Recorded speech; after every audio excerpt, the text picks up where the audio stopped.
भारत की अंतर्राष्ट्रीय सीमा के बारे में जानें विस्तार से। भारत और चीन की दूरी 3488 किलोमीटर है।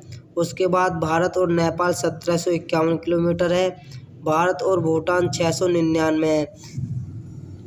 उसके बाद भारत और म्यांमार 1643 किलोमीटर है।